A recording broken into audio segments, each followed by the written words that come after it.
timber, firewood, utility poles, essential oils. These and more are the extracts of the evergreen gum tree, the eucalyptus tree. Widely cultivated for their gum, resins, oils and wood, its grain has a unique pattern that not many other trees have. It's a little bit interlocked, which makes it desirable in carpentry for its easy to sand, polish and saw to create furniture. This is where we find our seeds of gold tonight. Coming up on Seeds of Gold. Anyone is urged to plant a tree. The idea is a tree that costs 700 shillings. A hole, even if you don't dig it, but you can also easily dig it. No any other feed nutrients you are going to artificially supply it. The tree will grow on its own, whether you are around or not around. What you're going to wait for is harvest.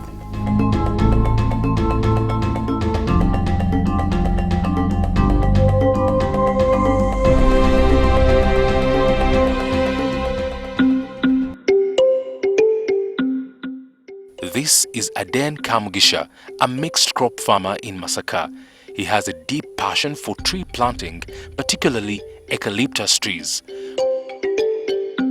With over 30 acres of tree plantation, Kamugisha takes us through what inspired him to invest in these trees, his journey and a step-by-step guideline on how you too can reap big from trees while playing a part in averting climate change. I have done so many businesses, I have planted so many crops, but trees have taken my enthusiasm for two good reasons. One, they are less time demanding because you plant your tree, it will take care of itself because the rains are there and it will just grow. But most importantly is that the gains from the trees alongside or compared to your input will just make you love and like the trees than anything else, especially what we call crowned eucalyptus. Aden's interest in eucalyptus was partially driven by the low resource input required to start the business. Anyone is urged to plant a tree. A tree of that nature is just 700 shillings. And we have compounds. We have different plots where we grow food. The best you can do, even in terms of saving your land where you are doing your food growing, is to perimeter fence with such a trees. The idea is a tree that costs 700 shillings. A hole, even if you don't dig it, but you can also easily dig it, that can cost 200 shillings. The planting labor, 30 shillings. Put it at a minimum or maximum of 1,000 shillings, and you put the tree at the right start of the rainy season. By the end of the rainy season, such a tree is your knee level or even beyond. By a year, it is above my head, and it is safe for its maintenance.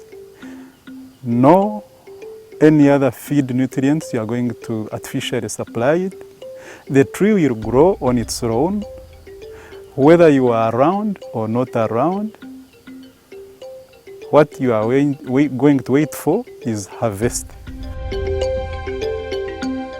Sounds interestingly easy, right? Aden leads us through the project, which is not capital intensive. Step 1. Getting started.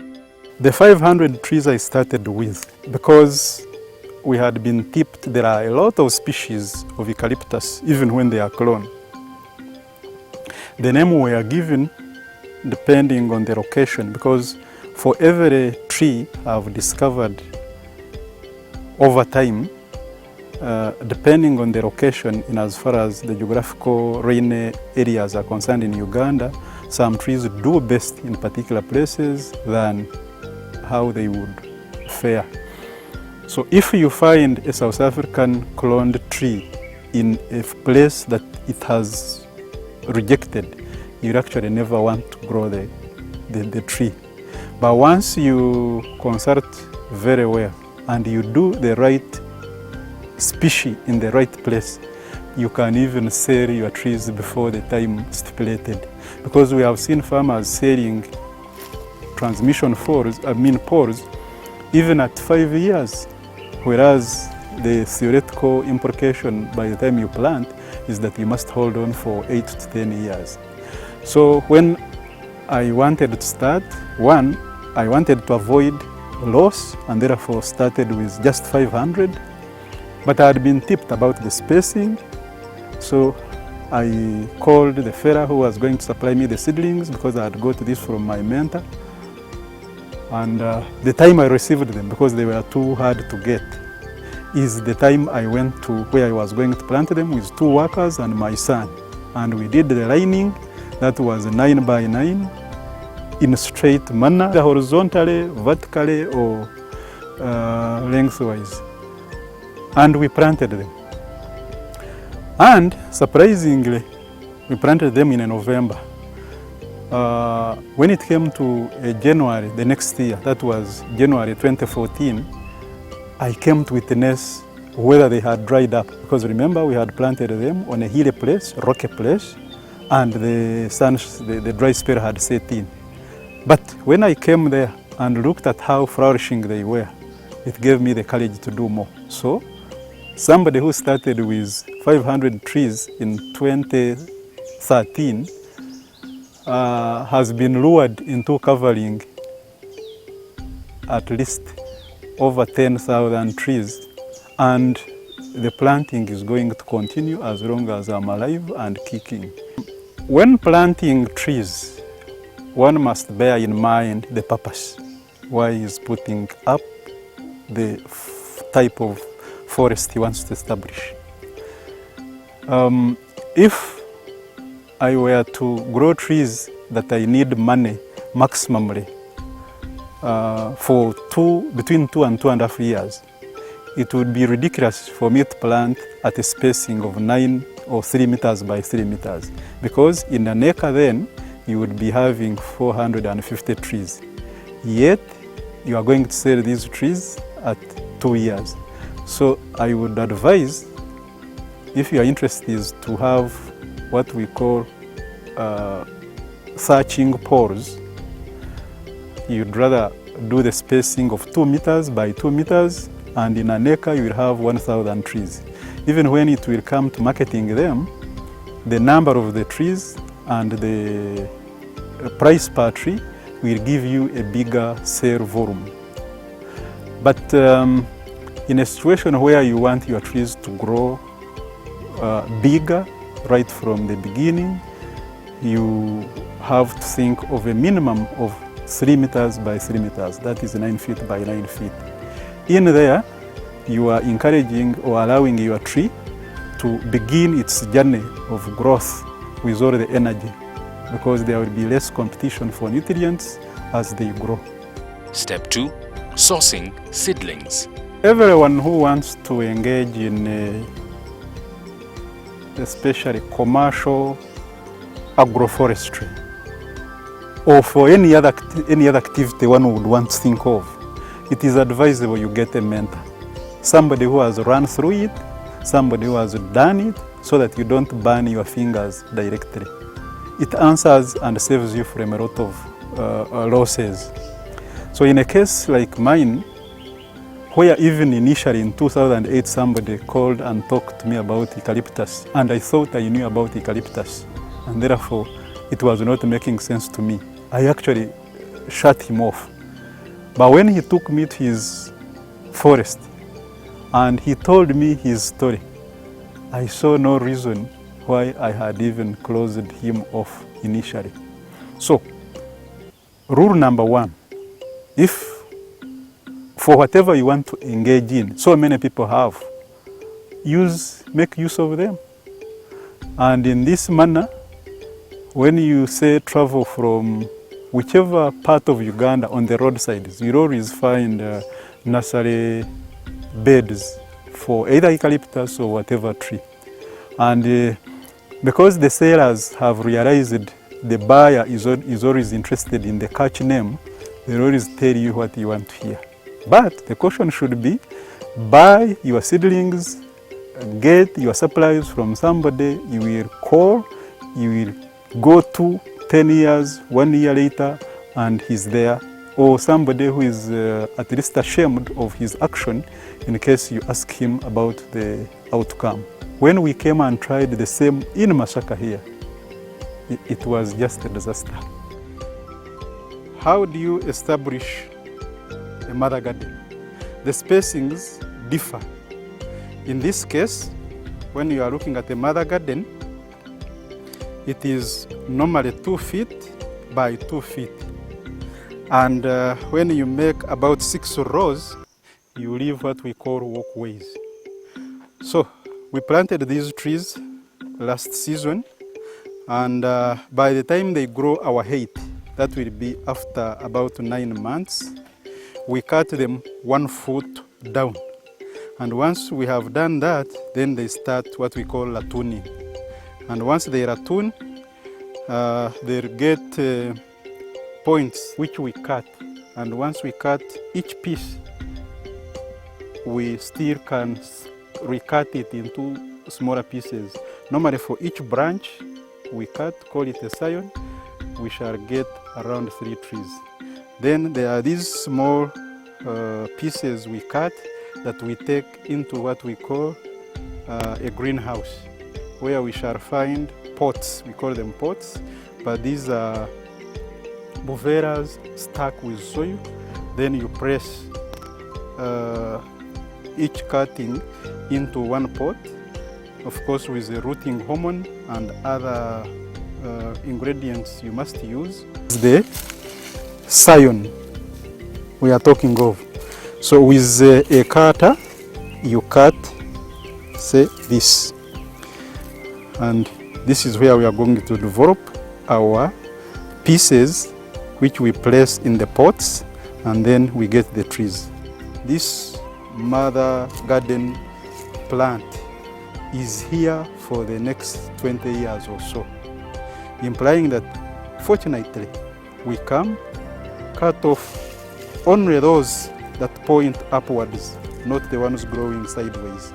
Otherwise, when you cut even these ones, you are risking compromising the quality of your seedlings, in that these ones are just branches and therefore they cannot develop into good trees.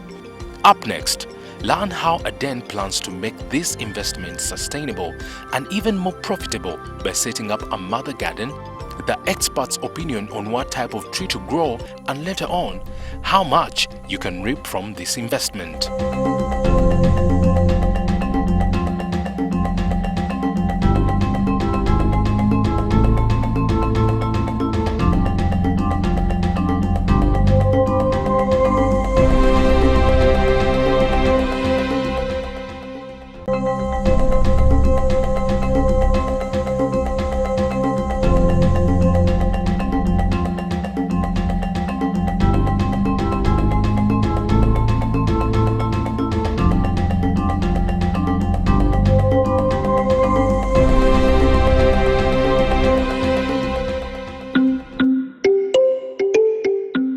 Step 3.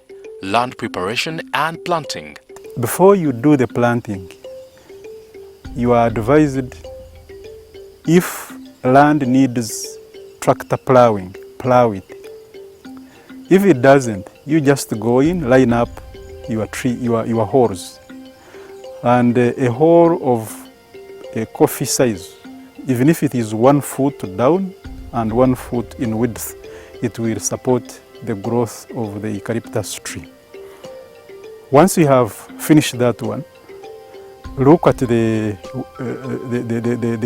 weed growth in the garden you have put the holes. If there is need for you to spray with herbicide, do the spraying. Hold on for the rains to stabilize, because we would not want you to start irrigating these trees. That's when you will hate the whole thing. Once the rain is stabilized and you find, for instance, you are getting at least a shower in a week, get your seedlings, do the planting. When you are doing the planting, look at the scar, because when we are doing that seedling, that is where the cutting was done. That's where the soil covering should stop. Shouldn't go below that, neither above that. So you have put your tree in the hole, brought back the soil, put it there. What you need to look back for is that the weeds should never overgrow your planted trees. Once that happens, it's a disaster, because like we noted, trees feed from the surroundings. There will be competition between the trees and the weeds, and this one will bring a tendency of the trees' quality. Quick fact: though there are more than 700 species of eucalyptus, one type has certainly received great attention: the Eucalyptus aegypti, commonly known as the rainbow eucalyptus. This tall beauty is native to Indonesia, Papua New Guinea and the Philippines, where it can grow over 80 meters tall. Outside the habitat, it can grow up to 38 meters tall. The most distinctive feature of the Eucalyptus aegypti is its malt-hued bark. The rainbow eucalyptus sheds its bark several times per year and receives a bright green inner bark, then darkens and matures to give blue, purple, orange and then maroon tones. In his words, Aden recommended planting the trees prior to the rainy season to avoid the expenses of having to invest in an irrigation system, something that can slow down a starting farmer. However, the rainy season can be a limited period. Question is, can we practice agroforestry of the rainy season? It's advisable you plant these trees at the beginning of rains, such that by the time the rains end, these trees are going to survive. But we would get challenges. You press in your order and the trees are nowhere. You have to hold on. Even when you are going to get seedlings, they are too young. You put them in the garden, they are either to be covered by soil when it overrains, and we said, what do we do? We wanted to plant trees. We had interested many people to plant these trees. So that's when the mother garden aspect came in. Which brings us to step number 4, maintenance and sustainability. Once you establish the mother garden bit, the survival of the mother garden can last for 30 years. But what guides you over what types you should have in your mother garden is the market. The mother garden aspect's purpose is to continuously pick what we call scions, which at the time or every time we want to establish the young trees from which to grow this forest will always be got. So for every 2 weeks, you can always go back to the same mother garden, cut the trees, put them in the greenhouse where they stay for a month.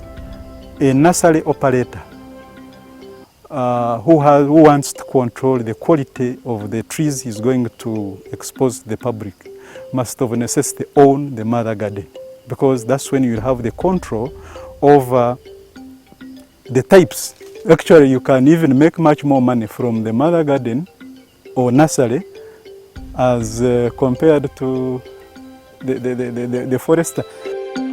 If having a mother garden helps us create longer sustainable supply of the seedlings, how do we then choose what kind of seedlings to raise in the mother garden? You'll find that even over time, and because of the bookings we get and because of the field experiences we have got, there are some species we have done away with. In places like arid areas of Uganda, there are some species that do well there. but those people have not interested them up in this business already.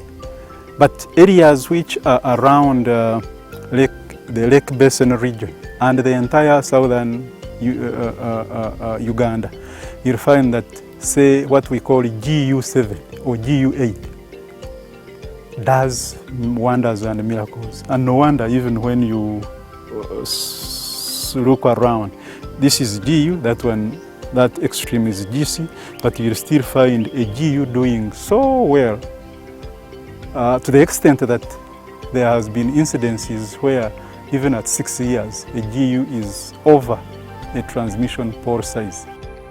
The choice of the eucalyptus species to produce commercially will depend on the target market or the intended purpose. For timber, transmission and construction poles, go for the species such as E. grandis, E. salgina, E. globulus, E. hybrids, E. paniculata or E. camandulensis. However, all species of eucalyptus can be used as a source of wood, charcoal, fiber, and for apiculture. Routine scouting for pests and diseases and effective control should also be conducted primarily during the first 2 years. Solomon, an arborist from Bukola Chemicals, guides us on how to avoid pests and diseases in agroforestry. As you grow eucalyptus, you'll notice that a number of challenges could set in. Some of these could be pests, like insect pests. Others could actually be diseases caused by different pathogens. One of the most common problems while raising eucalyptus is termites. These have the ability to nibble on the stems and on the roots, and consequently this can lead to the drying of the tree seedlings or even the older trees. So treatment with an anti-termite is very, very important. There are so many insecticides on the market, but some of the most effective ones include imida, or with an active ingredient we call imidacloprid. Now, what differentiates this one is that it is able to stay active for some time. It acts against the termites for almost about 6 months. So a single treatment can keep your trees free of termite infestation for up to 6 months. Now, the other very good advantage with it is that the termites that have been treated with imidacloprid are able to have a transfer effect to all the other termites that have not been treated. Several times farmers are talking about this kind of interesting way of managing termites. So imidacloprid should be used especially at the time you are establishing or you are transplanting, and most important, look out for areas that could have termite anthills, and also treat the same. Finally, you have done the research, planted an eucalyptus forest. How profitable is this investment? There are several lines of businesses which are in agroforestry. A nursery operator may entirely depend on nurturing the seedlings, and he'll get his money every other time the rain starts. But it makes more meaning if the nursery operator can plant the trees like we have done, because they act for demonstration purposes. The buyer will just go to the field where you have done it practically and appreciate, and therefore have more urge to go and do what exactly he has seen. And on the other hand, you save a lot of time and resources for your customers, because for somebody who wants to plant trees this season, telling him to wait for next year can be disastrous. Maybe the idea will even change. But why, for instance, I mentioned that I've found trees more enjoyable and I've liked them than any other business now, is the time you put in alongside the expectations. We have observed that for the first 1 year given to the trees, you have nothing more for you that will bother you. It has done the work for Norwegians, in that for them, gold is not seen as the underground one. Actually, they are talking of the green gold because all their hills have been covered and the environment has been protected. Prospects in that are twofold. One, we are looking at the environment and everyone is crying of the uncertainty of rains. We have had so many trees chopped up than the planted ones. So by resustaining the climate bit, everyone will gain, intentionally or unintentionally, because when rain comes, it will fall in either somebody's garden who grew trees or who didn't. But ultimately, the tree grower is the biggest beneficiary, because a tree sold for timber, a tree sold for transmission pole, a tree sold for searching will still fetch money. So the seller, who is the owner, will just have this one as his insurance, because you don't need to support the tree for it to grow, neither feeding it, but the tree will just grow. You too can make it today if only you start. Only on Seeds of Gold.